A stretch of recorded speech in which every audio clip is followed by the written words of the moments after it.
누군가의 마음을 만족시키려면 그 사람이 원하는 것이 무엇인지 정확하게 알아야 하겠죠. 이스라엘 백성은 하나님의 의도를 오해하여 하나님의 진노를 샀습니다. 우리는 하나님이 기뻐하는 제사가 무엇인지를 바르게 깨닫고 하나님이 기쁘시게 하는 제사, 즉 예배를 드려야 할 것입니다. 오늘 본문은 히브리서 10장 1절부터 10절 말씀이고요. 그 중에서 8절부터 10절 말씀까지 읽겠습니다.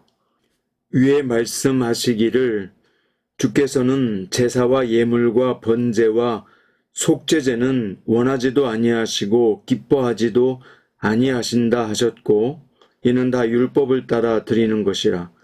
그 후에 말씀하시기를 보시옵소서 내가 하나님의 뜻을 행하러 왔나이다 하셨으니 그 첫째 것을 폐하심은 둘째 것을 세우려 하심이라.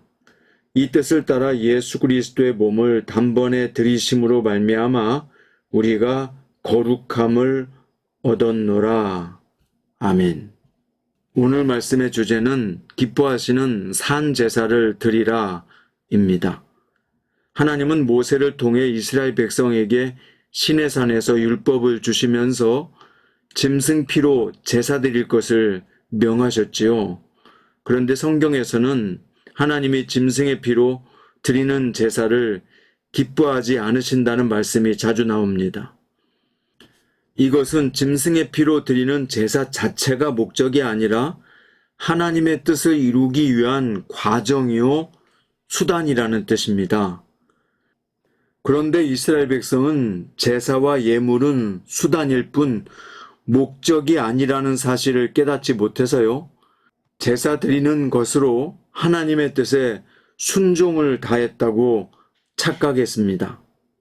그들은 그렇게 의무를 다했다고 생각하고 생활 속에서는 온갖 죄악과 불법을 저질렀고 회개할 줄도 몰랐습니다.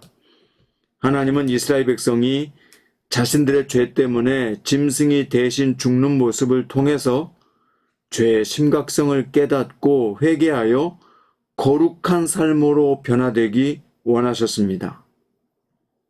자, 그런데 오늘날에도 형식적 종교 예식에 참여하는 것으로 하나님의 뜻에 완전히 순종했다고 착각하는 사람들도 있습니다.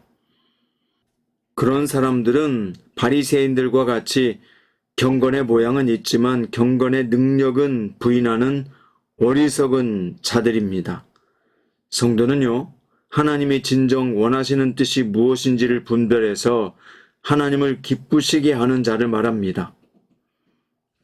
우리는 하나님을 기쁘시게 하는 그리스도인으로 살아야겠습니다. 짐승의 피로는 죄인의 죄를 사할 수 없으므로 하나님은 인류를 위해서 완전하고 영원한 속죄 제물을 준비하셨는데 그게 바로 하나님의 아들 예수 그리스도이십니다. 예수께서는 자기 몸을 모든 죄인의 죄값을 대속하는 대속 제물로 드리셨습니다. 예수 그리스도께서 십자가에서 흘린 보혈은 짐승의 피와 달라서 모든 믿는 자의 죄를 완전히 씻고 그를 하나님의 자녀로 삼는 놀라운 구원의 능력이 되었습니다. 예수 그리스도께서 하나님의 뜻에 온전히 순종하셨듯이 모든 성도들은 그리스도를 믿고 거룩해짐으로써 하나님이 기뻐하시는 뜻을 이룰 수 있는 사람이 되었습니다. 예수님께서 아버지의 뜻에 온전히 순종하셨듯이 우리도 모든 삶을 통해서 하나님이 기뻐하시는 뜻을 이루는 순종의 삶을 살아야 할 것입니다. 그럼 하나님의 뜻을 기뻐하는 것은 무엇인지 어떻게 알 수 있습니까?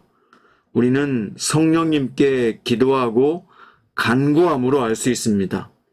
오늘 성령님을 통해서 하나님이 기뻐하시는 뜻이 무엇인지를 알고 순종할 수 있는 우리 모두가 되기를 바랍니다. 자, 이어서 예수님의 보혈의 능력으로 거룩함을 입은 성도는 성령이 거하시는 성전이요 왕같은 제사장으로 하나님이 기뻐하시는 자가 되었습니다. 그러면 우리도 하나님이 기뻐하는 자의 삶을 주님 앞에서 살아내야 할 것입니다. 말씀의 결론입니다. 하나님은 성도의 생명을 얻기 위해서 아들의 생명을 내어놓으실 정도로 우리를 사랑하시며 기뻐하는 분이십니다. 성도는 자신이 하나님께 기뻐하심을 입은 존재임을 기억하고 삶의 모든 영역에서 하나님의 사랑으로 섬기고 그 사랑에 보답하는 산제사의 삶을 살아야 할 것입니다. 오늘도 산제사의 삶을 살기 원하시는 여러분들은 하나님의 기쁨이십니다. 하나님이 기뻐하시는 산제사의 삶을 현장에서 이루어내시기를 주님의 이름으로 축원드립니다.